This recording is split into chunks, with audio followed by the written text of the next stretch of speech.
j'ai reçu un appel de mes mains, puis j'ai répondu sans trop savoir. Elles m'ont dit qu'elles cherchaient à s'exprimer, mais autrement. Puis c'est alors que, sous le soleil criant du printemps, je me suis mis à réparer un vélo, ou plutôt à le monter. J'y allais pour la satisfaction de construire quelque chose, mais cette fois-ci dans les contraintes du métal, de la rouille, des bolts strippés puis de la graisse. Hâtif que je suis, j'ai tout de suite vu ce projet comme étant une courte scène et que d'ici 2 fins de semaine, j'aurai un vélo et que je pourrais montrer à mon frère à quel point la piste verte va loin. Mais monter un vélo s'est avéré être une scène beaucoup plus longue que je me l'imaginais.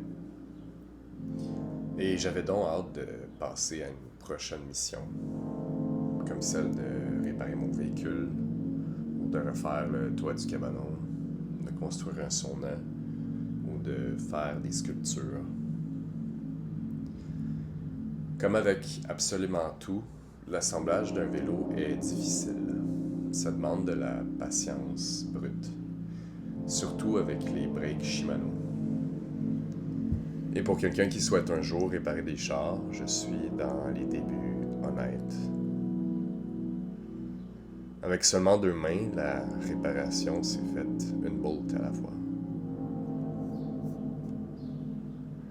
C'est quand même fou de se dire que tu peux tout démonter, enlever la rouille, le sable, laisser les bolts refroidir tout l'hiver pour finalement le remonter, le graisser et entendre ton dérailleur mouliner à nouveau.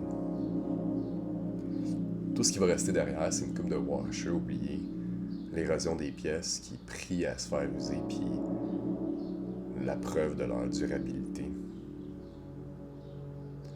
En remontant la soixantaine de pièces du vélo, l'épreuve m'a montré que j'étais un amateur, mais aussi que j'avais du fun. Et que le fun derrière cette épreuve manuelle se trouve dans l'extrême tangibilité du problème. Un assemblage logique de pièces mécaniques qui requiert des outils simples, un bord de trottoir, de la patience et de la hâte à rejoindre l'été.